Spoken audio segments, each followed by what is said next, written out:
So I'm going to share three stories with you, and from those stories, I'm going to derive some principles of governance, basic fundamental principles of governance, and you'll see how we are not following those principles.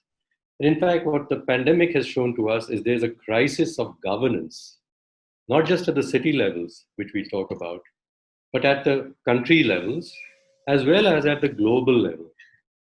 We have to change the way we are governing ourselves if we hope to be coming out after COVID and creating a world which is more just, more fair, and more environmentally sustainable. So, three stories.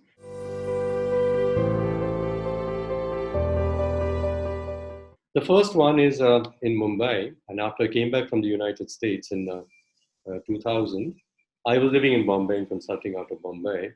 There were many efforts at that time to make Bombay into a world class city, and the envy was Shanghai.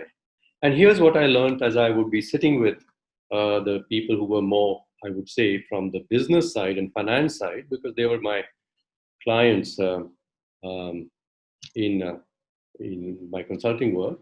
Well, what must be that when an investor lands at the airport, the investor should be able to whisk into the great hotels within about 20 minutes. And something like what Shanghai was doing, they said, that you didn't see any more poverty as the investor came in at the airport and landed in the five-star hotel. Whereas in Bombay, you got off the airport and then you had to drive past, and there was Dharavi on one side and Sion on the other, and you saw, dirty streets, you saw slums, you saw poor people. We have to make the journey of the investor a very smooth and easy one. The investor shouldn't have to see all this, otherwise, the investor will think that this is not a country worth putting money into or living in. So, question was, for whom is the city? Is it for the people who want to put money into the country and into the city? Or is it for the people who actually have to live there 24 by 7 and all the days of their life, like those people who these investors would like to keep out of their sight?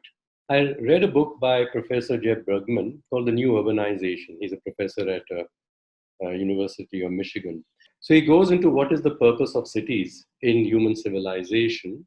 So the purpose of city in civilization, he said, the purpose of its civilization is to enable poorer people to get a better chance to improve or have improvement in their lives. Now, this is a very different definition to when we talk about world-class cities and we start talking about the things we see, But he's saying what's the purpose of the institution in civilizational terms, as it were. So then he says, okay, let's see which cities which are over 1 million people or urban conglomerations of at least 1 million people around the world have enabled the largest number of people to come from some low level of poverty to a higher level, the distance they have covered, with the least amount of public resource.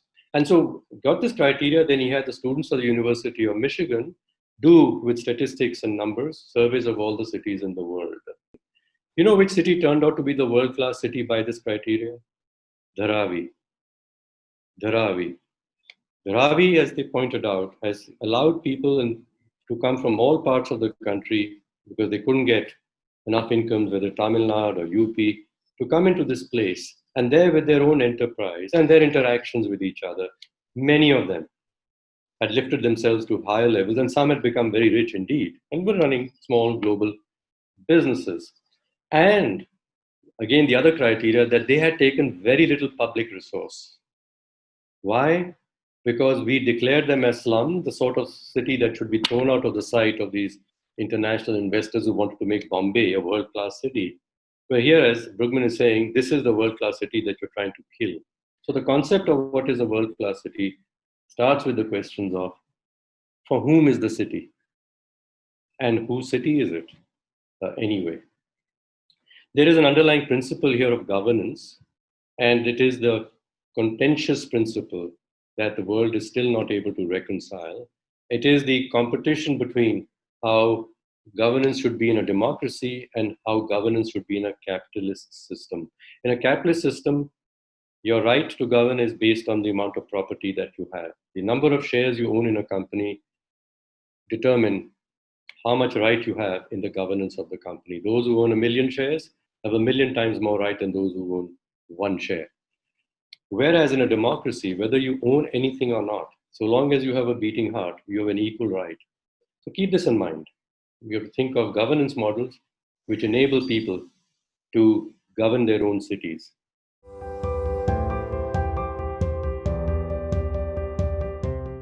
The second story is about from Sweden, the Talberg Forum, which was created in the 1990s by Kofi Annan and a few others, some 70, 80 world thinkers, who, having met a few times, a few years, felt the need to listen to the civil society people from around the world to how to make the world a better world for everybody. So I was invited at that time in the early 2000s to these larger convenings of people from around the world. And they wanted to get everyone to understand the need to save the environment, to save the world. Means don't put carbon into the atmosphere. And I remember this woman from Nigeria who came, she was a poetess, and she said, look, she had a struggle to get to Sweden, paying for the fare, getting a visa, and so on. And before she left, she had told her aunt who she took care of in a village in Nigeria, that I'm going to Sweden and that far. And the aunt said, why are you going that far? She said, because, we have to talk about saving the world, improving the environment. So she said, environment, what is that? So she told her, well, here you see the pictures of the polar bear and this is the iceberg and so on. Obviously, the old woman couldn't get it. And she said, no, no. So the woman began to explain to her that, the environment is water, the environment is the trees, the environment is the soil. She said, why didn't you say that in the first place? I could tell you that we have an environmental crisis. I could tell you this 20 years ago. Just look what's happened to the water. These companies that have come and these businesses, they're just polluting the water. I can't drink the water and have to go further and further away for clean water. So it comes to this matter that we must realize that people everywhere are concerned about the world around them, and nature is a very large part of their concerns. But the terms in which they express their concern are not the terms that we elite experts are using. And if you want people's support in the solutions, it has to be a problem that they feel matters to them, and their wisdom about how that problem should be addressed has to be the solution and not the expert solution coming from very far away.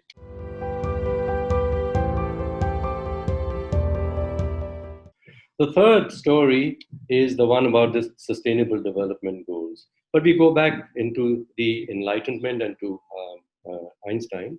The Enlightenment, which started with Newton at Newton's time, then came into Einstein, of course, some century later. That enlightenment was an enlightenment of science, that we could be very objective to look at the material world around ourselves and the world of energy flows and understand it so that we could control it. And the second is that science, as it evolved and became stronger, started breaking itself up into specialized disciplines. So science has become hundreds of specialized disciplines, each of which knows more and more about less and less. Putting all of this together is the challenge we have today. The Sustainable Development Goals, there are 17 of them, but let me just stick to the first 16. The 17th is a different one. The first 16 goals talk about problems in different aspects of the global system.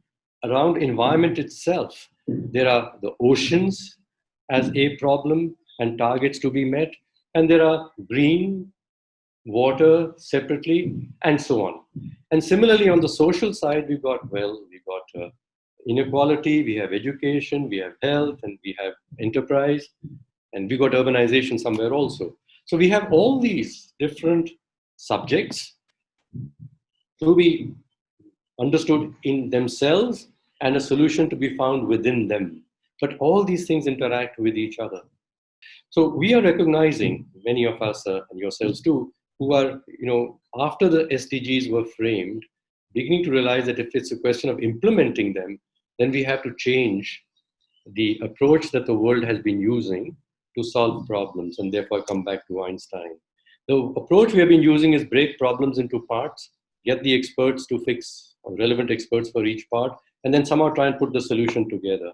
But the experts don't understand each other, don't want to respect each other. The economists don't like anthropologists, for example, and so on. And they are not going to be able to devise a solution which is a good system solution. The only way to have good system solutions are when people can see the realities of the various forces around themselves, reality, really, not just as abstract numbers, which they then try to put together into equations.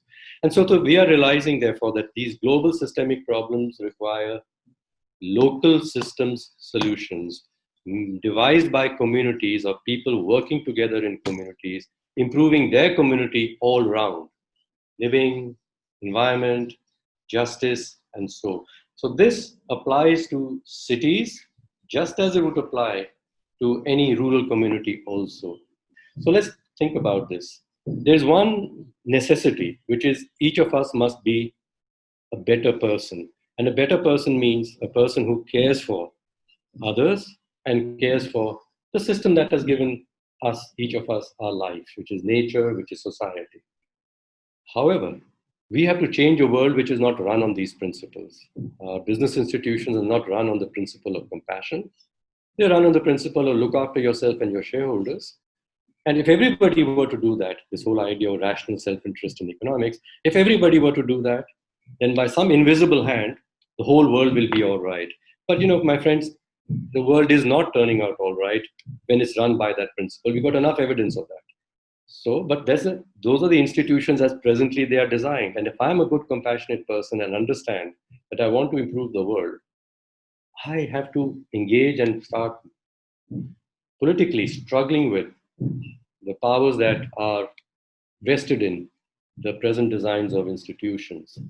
Okay. Now, people find this hard. And so, what do? Many of them just retire out of the struggle to change the institutions around us. So, we can retreat. And many people who, as I said, join business, then get out and say, that's a messy thing. I'm going to just live my life pure and stay out of this. But no, we have to change the world. And so, therefore, while being a pure person and not changing one's values in business, not changing one's values when one is in governance and government, how does one change one's values? If business is run on the principle that you have to produce the most results for owners and do it most efficiently, you learn management. You go to a business school perhaps and learn management. You learn techniques to produce an outcome, which I said is a very selfish outcome, but you learn techniques to do that.